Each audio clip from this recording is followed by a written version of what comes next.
फैसलाबाद और सरगोदा के दरमियान दरिया किनारे एक छोटा सा शहर चन्योट न सिर्फ खूबसूरती बल्कि तारीखी असासों के एतबार से भी मालामाल है, जिसकी गलियों से होते हुए शहर के वस्त में 100 साल पुरानी खूबसूरती की मिसाल आप मगर पुरअसरार इमारत मौजूद है, जो अपने देखने वालों को वर्तए हैरत में मुब्तला करके बिना कदम रोके अपने अंदर आने पर मजबूर कर देती है।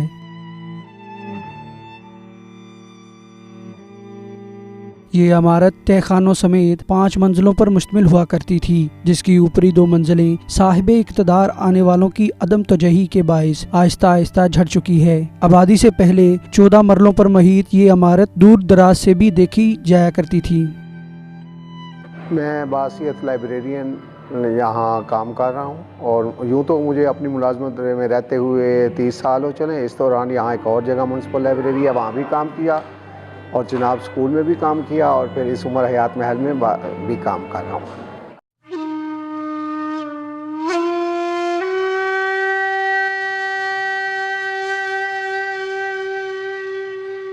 आज ये पहले तो ये चन्योट शहर जो है ना, तारीख़ी लिहाज से एक पाकिस्तान का छोटा सा लखनऊ है। इस शहर के रियल लॉर्ड्स हैं चन्योटी शेख, मन्नू, मग्गू, सहगल। आप उमर हयात महल में आए हैं, शाही मस्जिद जाएंगे, चन्योट की पुरानी गलियों में भी जाएं।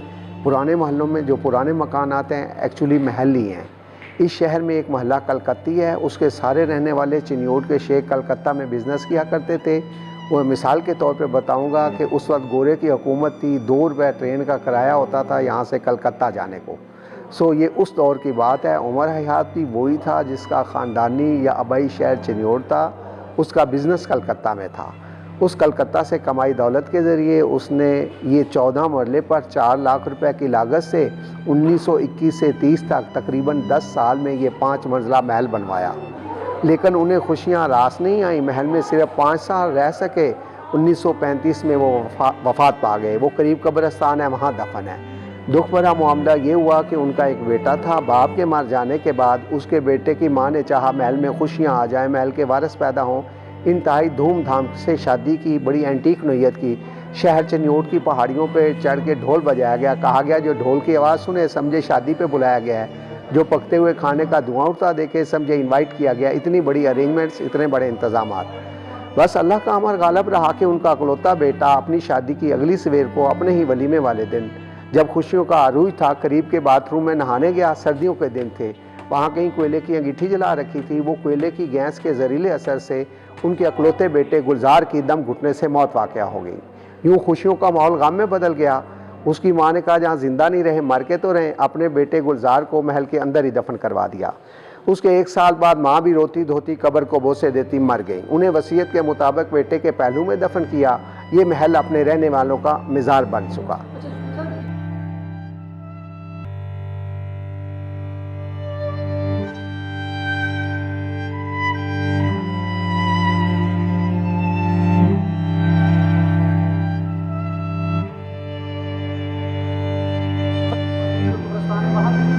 एक्चुअली ये ट्रेजेडी, बेटे से वहाँ की मोहब्बत, फिर जिसके लिए सारे औलाद के लिए उन्होंने अपने बेटे के लिए ही महल बनवाया था, वो ही ना आ रहा। तो उसने कहा जहाँ मर के नहीं रह रहे, जहाँ हम जिंदा नहीं रह रहे तो मर के तो रहें अपने बेटे को। ये एक लिहाज से उस फातिमा की वफा की अलामत है कि वो आज मर के भी यहाँ है, और उसके बेटे से मोहब्बत की अलामत।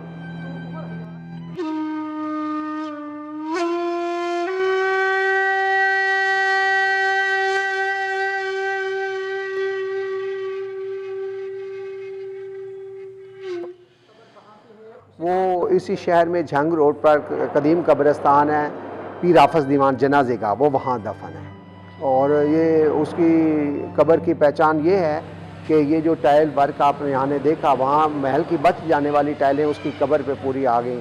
आज इस महल में लगी ग्रीन टाइल, जो ग्लेस टाइल रोहनी टाइलें हैं, वो उनकी कब्र पे देखी जा सकती हैं और वही उनकी कब्र की पहचान है।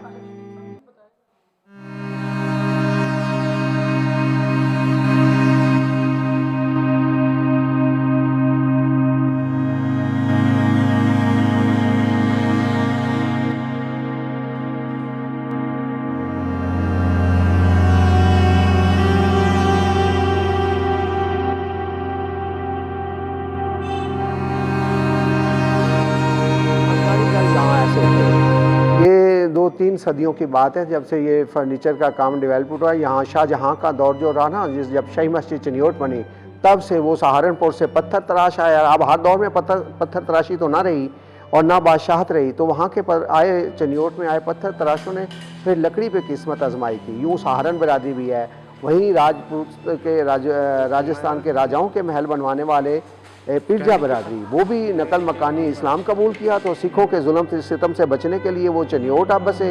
उनके हाथ में भी हुनर था।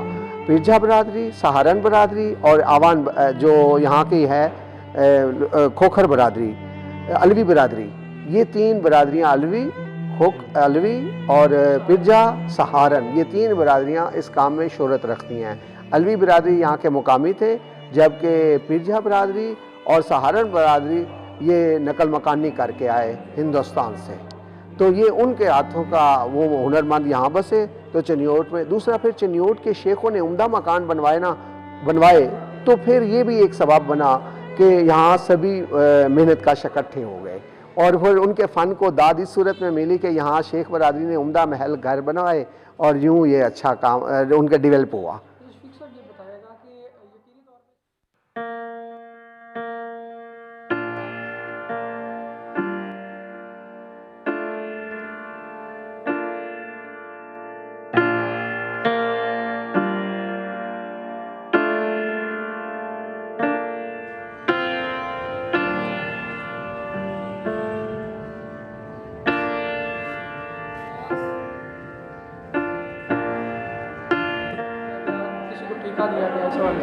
हाँ, वो ये है कि जब मालकान वफात पा गए तो फिर इस इमारत में लंबा अरसा यतीम खाना बना रहा। माछी बरादरी के चंद ख़ानदान रहते रहे।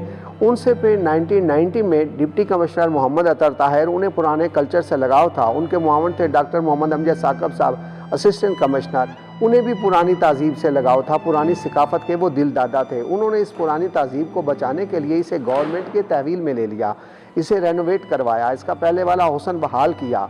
आज ये यूँ शहर की लाइब्रेरी भी है और सैर की जगह भी बन गई। बाकी यहाँ जो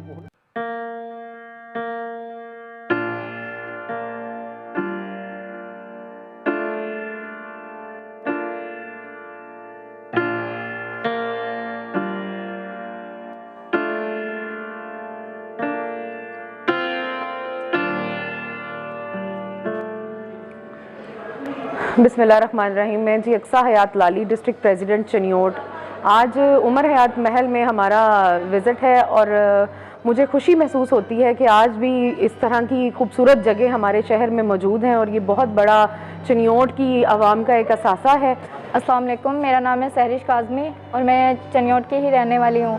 तो हमारे चिन्योट में लोग दूर दूर से विज़िट करने के लिए आते हैं और मेरा ये मुतालबा है हुकूमत से कि इसकी खूबसूरती दिन ब दिन कम होती जा रही है, तो इसको मुरम्मत करवाएं। जानते हैं कि ये एक खूबसूरत महल है और लोग इसे दूर दूर से देखने के लिए आते हैं, यहाँ पर शूट वगैरह भी करवाते हैं। और हयात महल चिन्योट का एक हमारा बहुत अच्छा एसेट है जिसको हम लोग वेस्ट नहीं करना चाहते। इसी हवाले से हुकूमत पंजाब अब अपने टूरिज़म डिपार्टमेंट पे बहुत ज़्यादा, हमारे सीएम साहब भी वर्क करवा रहे हैं और हमने हमारे जो टूरिज़म मिनिस्टर हैं उनको इनवाइट किया था और अपने इस एसेट के बारे में सारी इन्फॉर्मेशन दी थी। और इंशाल्लाह जल्दी ही हमारा जो उमर हयात का महल है इसके ऊपर बड़े अच्छे से और पॉजिटिव जो है फ्रूटफुल रिज़ल्ट सामने आएंगे और कंस्ट्रक्टिव काम होता आपको दिखाई देगा और हम अपने इस एसेट को सेव करेंगे। शुक्रिया। कदीमी महल है और लोग यहाँ से बहुत दूर दूर तक देखने के लिए आते हैं और ये बहुत ही खूबसूरत है।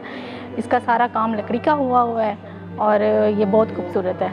हम अपनी फैमिलीज़ के साथ आते हैं यहाँ इसको देखने के लिए, तो अब तो ये ना इसको काफ़ी तवज्जो की ज़रूरत है। ये जो उमर हयात का महल है ये पहले 5 मंजिला था, जिनमें से पहले जो 5वीं मंजिल है वो बहुत ख़राब हो चुकी है और इससे नुकसान भी हो सकता है।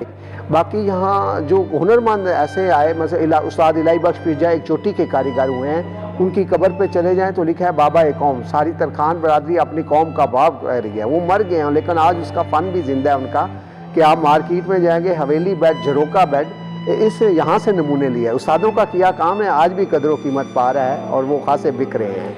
साहब लास्ट में मुझे बता दीजिए कितने किस्म की लकड़ी जो है इस्तेमाल हाँ, लकड़ी यहाँ सबसे अला पाए कि जो ज़्यादा दियार का, यहाँ इस झरोके को, इसका झरोका जो है उसकी सारी ब्यूटी पीकॉक मोर से ली गई है।